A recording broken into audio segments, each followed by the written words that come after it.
Hello guys, तो आज हम लोग देखने वाले हैं गॉस थ्योरम को कैसे डिराइव करना होता है। जल्दी जल्दी आपको हम इजी तरीका में बता देंगे गॉस थ्योरम का पूरा डिराइवेशन। 3-4 मिनट के अंदर आपका डिराइवेशन कंप्लीट हो जाएगा एकदम इजी तरीका में। ये थ्योरम थोड़ा सा बड़ा है, लेंदी है, उसके टाइम लग सकता है, लेकिन समझने में आपको 3 से 4 मिनट लगेगा। उसके बाद आप गर्दा उड़ा दीजिएगा इस थ्योरम का। तो चलिए देखते हैं। पहले इसके लिए एक सेंटेंस लिख लेंगे गॉस थ्योरम के ऊपर।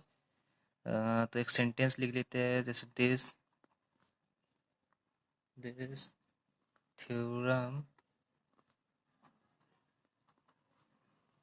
this theorem states that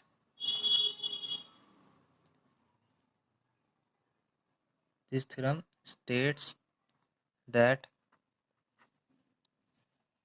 the line integral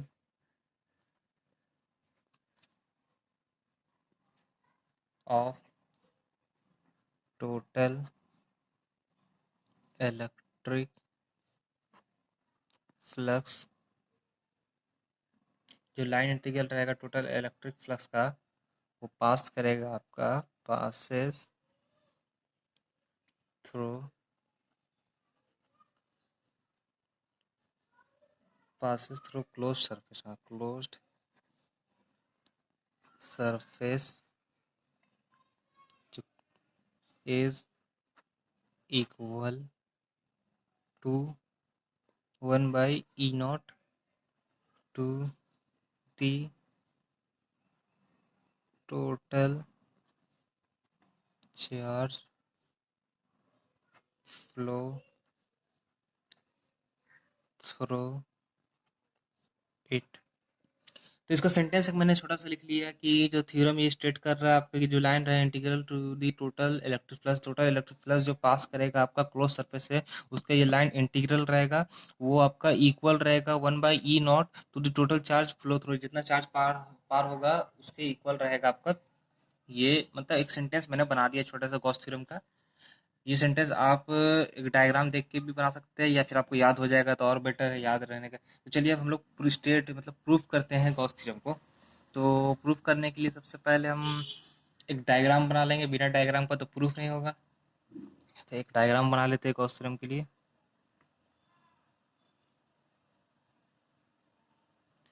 फटाफट डायग्राम। इसके अंदर में चार्ज दे देंगे, plus minus plus minus plus minus, ऐसे कर कर चार्ज दे देंगे। Minus plus minus minus plus minus plus minus plus, जो भी मतलब चार्ज है उसके अंदर दे देना है, प्लस माइनस माइनस प्लस कर करके। और यहाँ से एक मिडिल पॉइंट ले लेंगे ओ, जो ये आपका रहेगा रेडियस। इसके अंदर इसको सेट कर देंगे प्रूफ करने के लिए। तो ये आपका रेडियस हो गया। और ये जो आपका शेडेड सरफेस है ना, ये जो शेडेड सरफेस है, इससे हम लोग कहते हैं, इसे कहा जाता है गॉसियन सरफेस। और एक और नाम है, या तो आप इसे गॉसियन सरफेस बोलिए, या तो एरिया वेक्टर, कुछ भी बोल सकते हैं, दोनों में से तो चलेगा। ये जो सरफेस शेडेड है ना, इसको बोलते हैं गॉसियन सरफेस या एरिया वेक्टर। तो चलिए अब हम लोग प्रूफ करते हैं। यहाँ पर से प्रूफ करना शुरू करते हैं। प्रूफ करने के लिए सबसे पहले हम लोग को ये फिगर देखना पड़ेगा, फिगर में ही सब कुछ है। तो पहले फिगर को हम लोग थोड़ा सा यहाँ पर लिख लेते हैं। Let us consider R be the radius. R be the, R को हम लोग रेडियस मान लिए हैं किसका, ये जो चार्ज स्फेरिकल सरफेस या सेल चार्ज। इसको हम एक सेंटेंस मतलब छोटा सा लिख लिए प्रूफ करने से पहले, ताकि आसानी से प्रूफ हो जाएगा। ये तो लिखना जरूरी, थोड़ा सा अच्छा लगता है कुछ मतलब लिखने में, यहाँ पे देखने से। तो चलिए अब इसका आगे हम लोग प्रूफ करते हैं। तो इसको प्रूफ करने के लिए हमें निकालना है गॉस थ्योरम का, मतलब प्रूफ करना है, यहाँ पे डिराइव करना है। तो वो उसके लिए प्रूफ करने के लिए हमें छोटा अमाउंट ऑफ इलेक्ट्रिक फ्लक्स लेके चलना पड़ेगा, तभी हमारा निकलेगा आगे। तो लिख लेते हैं यहाँ पे हम लोग, if small amount of electric flux passes through area vector या गॉसियन थ्योरम, कुछ भी बोल सकते हैं। तो आपका ये होगा D phi equal to E D S cos theta. तो ये जो है आपका, मैं इलेक्ट्रिक फ्लक्स बोल रहा है, अगर आप लोगों को पता है तो ठीक है, नहीं पता है तो कमेंट कीजिएगा, मैं वो भी आपको बता दूंगा। फिलहाल मैं गॉसियन थ्योरम जो बता रहा हूँ उसकी तरफ फोकस कर रहा हूँ। तो ये मैंने आपको अगर बोलिएगा तो बता दूंगा दूसरे वीडियो में, लेकिन वो भी एक थोड़ा सा बेसिक सा, मतलब थोड़ा सा आपका बताने पड़ेगा, आपको ऐसे नहीं समझ में आएगा, छोटा सा बोल देंगे। मान लीजिए, मतलब आप समझ लीजिए कि ये फॉर्मूला है आपका, इसी टाइप से इसको, फॉर्मूला नहीं है ये आपका, स्मॉल जो लिए ना इसलिए यहाँ पर डी लग गया, ये तो आपको पता ही होगा। तो चलिए, अब ये हमारा था स्मॉल अमाउंट ऑफ, अगर लेते हैं तो अब फॉर मैक्सिमम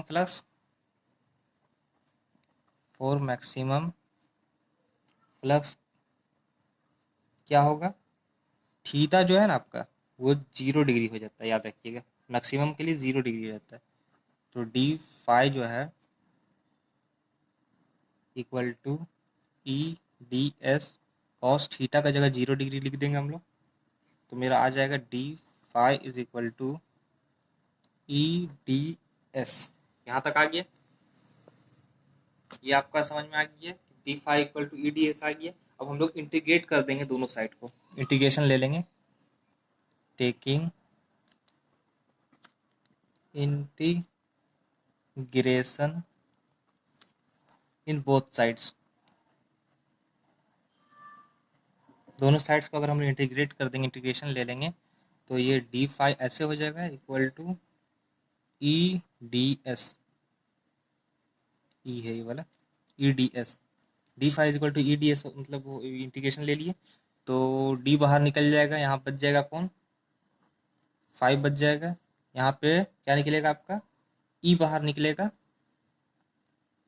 अंडर इंटीग्रेशन का बचेगा डी एस, क्योंकि जो इसके साथ रहता है वो अंदर रह जाता है, ये आपको पता ही होगा, सब बेसिक ही, सब मैं भी इसमें नहीं बता रहा हूँ आपको। यहाँ पे ये तक समझ में आ गया होगा आप लोगों को। तो चलिए अब इसके आगे हम लोग देखते हैं क्या होगा। फाई इज इक्वल टू, ई का जगह पे हम लोग इसका ई का वैल्यू बैठा देंगे, याद होगा आप लोगों का वैल्यू 1/4 पाई ई नॉट, है ना, Q by R square into, इसको एस का जगह पे एस दे देंगे, और एस जो हमारा रहेगा एरिया ऑफ स्फीयर रहेगा, ये एस का जगह पे एस दे देंगे, और एस जो रहेगा आपका एरिया ऑफ स्फीयर रहेगा, याद रखिएगा ये वाला बात। तो चलिए आगे देखते हैं। Phi is equal to 1/4 pi E not, E S यहाँ पे लिख भी देते हैं आपको अच्छा से, फिर भी एरिया ऑफ स्फीयर क्या होता है, एरिया ऑफ स्फीयर, जल्दी जल्दी बताइए, एरिया ऑफ स्फीयर क्या होता है, Q by R square into 4 pi R square होता है आपका एरिया ऑफ स्क्वायर। तो अगर हम लोग इसको सॉल्व करेंगे इसको, तो ये आर स्क्वायर कट जाएगा, तो हमारा क्या बचेगा, यही लिख लेते हैं, हो जाएगा। तो आपका आर स्क्वायर कट जाएगा, तो आपका बचेगा इसमें फाई इज इक्वल टू बचेगा क्यू बाई ई नॉट, क्योंकि ये 4 पाई भी कट जाएगा, इधर q इंटू 1 हो गया, ई नॉट बचा, तो 5/q0, मतलब आया आपका क्या answer, phi is equal to Q by E not. ये आपका निकल गया गॉसियन थ्योरम का, आपका मतलब प्रूव कर दिया मैंने। तो अब इसका एप्लीकेशन क्या है, एप्लीकेशन कितना होता है, तो एप्लीकेशन अगर आपको जानना है तो फिलहाल तो ये वीडियो में नहीं बता रहा हूँ, और इसके नेक्स्ट पार्ट में मैं आपको एप्लीकेशन ऑफ गॉस थ्योरम बताऊंगा, तो वो वीडियो आपका कल आ जाएगा। तो इसको आप पहले समझ लीजिए अच्छा से, कुछ डाउट हो तो कमेंट कीजिए, क्योंकि अगर यही डाउट रहेगा तो फिर आगे बताने से कोई फायदा नहीं है। तो अगर आपको यहाँ तक समझ में आ गया है फ्रेंड, तो कमेंट कीजिए कि हाँ समझ में आ गया, नहीं समझ में आया है तो वो भी बोलिए, मैं फिर से समझा दूंगा इसको आपको, और उसके बाद मैं कल इसका एप्लीकेशन डालूंगा। आज डाल देता तो हो सकता है आपको डाउट बढ़ जाए, इसलिए इसका एप्लीकेशन कल डालूंगा मैं। ठीक है फ्रेंड, अगर अच्छा लगा होगा तो लाइक कर दीजिएगा, अगर नहीं समझ में आया होगा तो कमेंट कर दीजिएगा, चैनल को सब्सक्राइब कर दीजिएगा, वीडियो को शेयर कर दीजिएगा। Thank you.